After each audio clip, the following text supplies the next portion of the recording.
माननीय अध्यक्ष महोदय, धन्यवाद आपका। आपने मुझे बजट के ऊपर बोलने का मौका दिया है। माननीय वित्त मंत्री जी के इस बजट के अंदर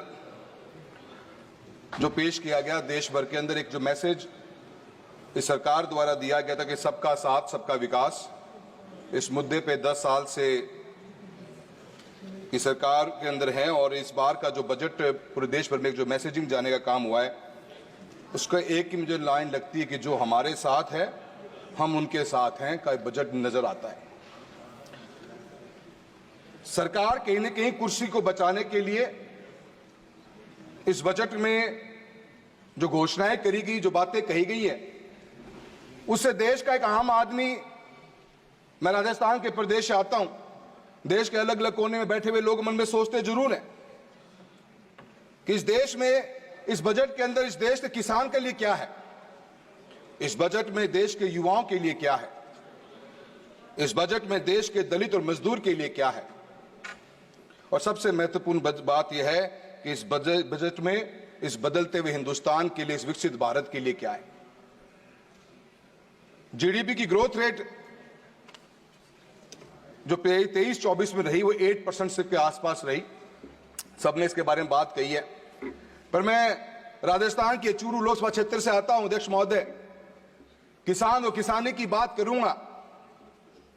उन लोगों का साथ मिला है, उन लोगों का आशीर्वाद मिला है, कोई एक बार नहीं 7 बार मिला है, इसलिए उनके बारे में बात करूंगा। और कृषि की जीडीपी ग्रोथ रेट हिंदुस्तान के अंदर 1.4% रही। हाँ, 8% की बात करते हो, किसान और किसानी 1.4% रही।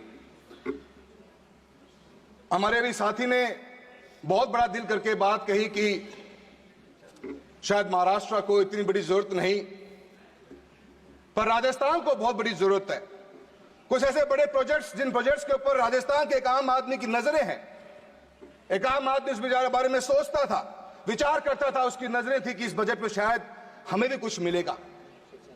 वो बात जनता के मन में जो एक आस के रूप में थी, वो सिर्फ इस बात के लिए लेके नहीं थी कि जनता सोच रही थी आप ही की सरकार, आप ही की पार्टी, जो भजन लाल जी हमारे मुख्यमंत्री महोदय थे, इस चुनाव के अंदर गांव गांव जाके इन बातों कही। ईआरसीपी के बारे में बात चली, 16 राज्यों को पीने का पानी मिलेगा, सिंचाई का पानी मिलेगा, यमुना लिंक का पानी, जो राजस्थान की शेखावटी बेल्ट की सबसे बड़ी एक आस की उम्मीद हम रखते थे, इसकी बात की सोचेंगे हम, जिसके बारे में क्लेम किया गया, भागीरथ का नाम दिया गया। चूरू, झुंझुनू, सीकर के अंदर 1 लाख हेक्टेयर की सिंचाई का पानी और सीकर जिले के लिए पीने के पानी की व्यवस्था का प्रोग्राम था। ये कोई चर्चा न यहां भारत के सरकार के बजट में दिखी और न ही कोई चर्चा राजस्थान के बजट में दिखी। इरिगेशन का प्रोजेक्ट सर कोई भी से 10 सालों के अंदर बड़ा इस देश के अंदर आया नहीं। हम किसान और किसानी की बात करते हैं, किसान की आय दुगनी करने की बात करते हैं। एक भी बड़ा big ticket canal project north part of Hindustan के अंदर के देखने को नजर नहीं आया। कुछ उम्मीद थी क्योंकि पानी की खपत बढ़ती जा रही है, पॉपुलेशन बढ़ी है, हम उस बात पे जानना चाहेंगे, पर हम कैसे एक्सेस वाटर ऑफ रेन को टैप कर सकते हैं, उस सोच के साथ में यमुना लिंक प्रोजेक्ट डिजाइन किया गया। 2018 के अंदर उसकी डीपीआर बनी, 22,000 करोड़ का प्रोजेक्ट था। एक नई उम्मीद जगती, एक नया विश्वास पैदा होता और किसान को, किसानी को बहुत बड़ा फायदा मिलता इस प्रोजेक्ट का। यह प्रोजेक्ट मैं ये मानता हूं कि बदलते हुए हिंदुस्तान की सबसे बड़ी तस्वीर बन सकता है। हम रेन वाटर को टैप करके रबी की क्रॉप्स के अंदर किसानों को गैप फंडिंग कर सकते हैं, पानी के रूप में अंदर दे सकते हैं। इसके लिए प्रोजेक्ट बनाया गया था। 2018 से प्रोजेक्ट पेंडिंग पड़ा हुआ है। राजस्थान की सरकार ने बनते के साथ ही क्लेम किया कि हमने हरियाणा से बात कर ली। हरियाणा के उस समय के मुख्यमंत्री ने कहा कि हमारा भी एग्रीमेंट की कोई क्लियरिटी नहीं है, और इस बजट में हम उम्मीद करते रह गए कि 22,000 करोड़ का प्रोजेक्ट शुरू हो जाए तो जो एक्सेस वाटर या जितनी हमारे बाढ़ आती है, जो पानी हमारा वेस्ट जाता है अदर स्टेट्स में या नदियों के मार्फत या इंटरनेशनल बॉर्डर्स को क्रॉस कर जाता है, उस पानी को हम टैप करके राजस्थान जैसे क्षेत्र के अंदर, सर जितना बड़ा मेरा चूरू लोकसभा क्षेत्र है उतना बड़ा पूरा हरियाणा है। अगर ग्रीन रिवॉल्यूशन ने इस देश के अंदर खेती के रूप के अंदर और ग्रेन्स के रूप में जो मजबूती प्रदान हरियाणा और पंजाब ने करी है, एक next level of green revolution की रिक्वायरमेंट है, जहां पे हम ऑयल सीड्स और पल्सेस के ऊपर आज इंपोर्ट करने पे डिपेंडेंट है। अगर राजस्थान के क्षेत्र को पानी मिल जाता तो पूरे हिंदुस्तान का पेट भरने की ताकत रखता है चूरू लोकसभा क्षेत्र और पूरा शेखावटी बेल्ट। किसान की बात खेती की बात करूंगा सर, अनेकों प्रोजेक्ट्स की बात हुई। अगर आप अपनी स्कीम्स को चेक करेंगे, हर स्कीम के अंदर बजट या तो घटा दिया गया या बजट इंटैक्ट पड़ा हुआ है। किसी बजट के अंदर भी कोई इंप्रूवमेंट नहीं, कोई एक हैंड होल्डिंग नहीं। हम योजनाएं लॉन्च कर देते हैं, परियोजनाओं को हैंड होल्डिंग नहीं।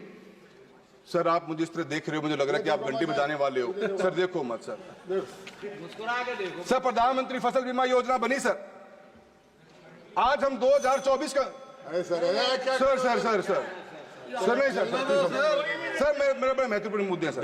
सर 2024 खरीफ में बैठे हैं हम सर, और आप सब बिलीव नहीं करेंगे। ये कहा घंटी मुस्कुराते हुए भी बजा सकते हैं